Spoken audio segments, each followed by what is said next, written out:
Bonjour à toutes et à tous et bienvenue dans l'émission Green Energy sur Radio Phoenix. Aujourd'hui, on va s'intéresser à la question du réchauffement climatique. On va commencer par la présentation des problématiques liées au réchauffement climatique. Effectivement, pour présenter le réchauffement climatique, on va voir ses causes, ses conséquences ainsi que les solutions envisageables. Alors, le réchauffement climatique est le phénomène d'augmentation des températures moyennes océaniques et de l'air, traduit par la quantité de chaleur piégée à la surface terrestre, mesurée depuis plusieurs décennies, de même que le taux de CO2. C'est une cause qui est vraiment non durable. Il faut donc se reposer sur un développement durable pour remédier au réchauffement climatique. Je laisse la parole à Loris qui va nous expliquer qu'est-ce que le développement durable.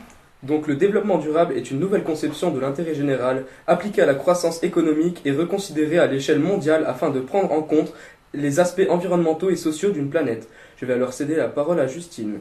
Avec mes chroniqueurs, nous nous sommes intéressés au sujet. Donc Lorraine, pouvez-vous nous dire pourquoi les forêts sont-elles indispensables sur Terre ? Les forêts sont des formations indispensables à la vie sur Terre. Elles couvrent environ 30,6% de la superficie terrestre mondiale, car les forêts sont importantes. Quelles sont les principales causes de la déforestation ? Les causes de la déforestation sont agricoles, notamment à cause d'une production massive d'huile de palme et surtout à cause des hommes, principalement les agriculteurs. Ils défrichent les forêts et les brûlent. Y a-t-il d'autres causes du réchauffement climatique ? La pollution est citée en premier, notamment à cause de l'émission de plus en plus importante de gaz à effet de serre. C'est quoi au juste ? Il s'agit d'un gaz absorbant le rayonnement infrarouge émis par la surface terrestre. Comment cela fonctionne ? Eh bien, cela fonctionne comme le vitrage d'une serre. Il laisse rentrer le rayonnement solaire mais l'empêche de ressortir, ce qui entraîne une augmentation de la température de l'atmosphère. Est-ce que le réchauffement climatique a déjà des conséquences sur notre environnement ? Malheureusement, oui, le réchauffement du climat a déjà engendré de nombreux impacts sur le monde qui nous entoure. La fonte des glaciers est l'un des sujets majeurs de ce réchauffement en 2012. 49% de la banquise arctique a fondu, soit environ 3,3 millions de kilomètres carrés.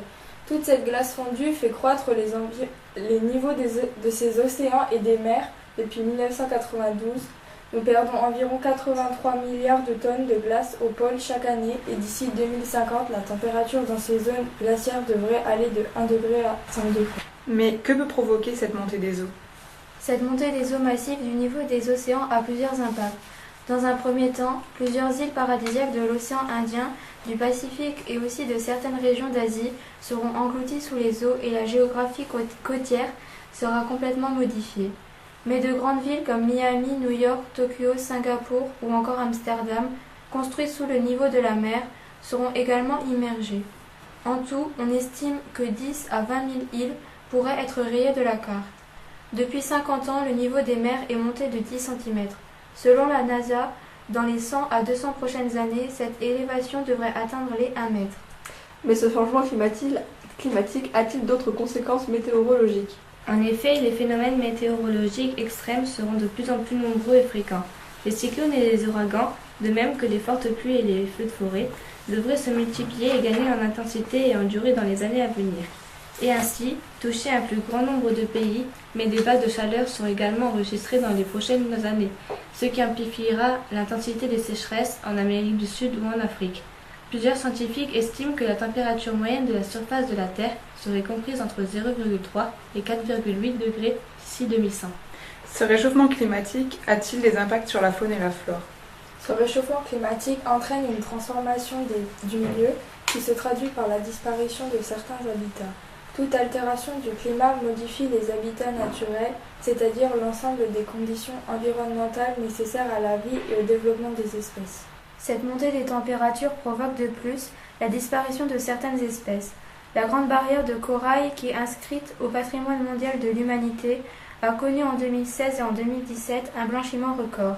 1500 km sur 2300 km de coraux ont perdu leur couleur et sont en train de dépérir. De nombreux chercheurs américains affirment qu'environ une espèce animale sur 6 pourrait disparaître si le rythme des émissions de gaz à effet de serre se poursuit. Ils pensent également que nous pouvons assister à la 6e extinction animale massive, qui est un événement que la planète n'a pas connu depuis 66 millions d'années. Mais peut-on penser que toutes ces conséquences pourraient se répercuter sur la société actuelle ? L'ensemble de ces modifications de l'environnement aura probablement un impact profond sur les sociétés humaines. Effectivement, ce réchauffement aura un impact sanitaire, cela pourrait rallonger les saisons de transmission des maladies et être favorable à la propagation des moustiques. Environ 150 millions de personnes de plus seraient exposées au paludisme si un réchauffement de 2 à 3 degrés a lieu. De plus, une explosion de la pauvreté est prévue d'ici 2030 et plus de 100 millions de personnes pourraient basculer dans une extrême pauvreté. Mais également, une flambée des prix alimentaires serait possible. Dans ce cas, 600 millions de personnes devraient souffrir de malnutrition d'ici 2080. Nous venons de voir les conséquences du réchauffement climatique. Nous pouvons nous interroger si des solutions existent pour limiter ces conséquences. Maintenant, nous allons écouter Lisa. Pour limiter le réchauffement de la planète, nous devons réduire les émissions de gaz à effet de serre de 80 à 95% d'ici 2050. De nombreuses études démontrent déjà que cet objectif est réalisable, mais modifier la façon de fonctionner d'une société entière est tout sauf évident. Il existe plusieurs solutions, plus ou moins coûteuses, pour lutter contre le réchauffement climatique. On peut par exemple remplacer les énergies fossiles par les énergies renouvelables qui ne s'épuiseront pas. Il en existe 5 types: énergie éolienne, hydraulique, géothermique, solaire ou biomasse. L'énergie solaire va dépendre du soleil, des panneaux photovoltaïques ou solaires. L'énergie éolienne qui dépend du vent ou des mouvements d'air. L'énergie hydraulique qui dépend de l'eau, un générateur électrique. L'énergie biomasse qui dépend des combustions comme des biogaz ou du biométhane. L'énergie géothermique dépend de la chaleur terrestre, elle gagne 1 degré tous les 30 mètres de profondeur.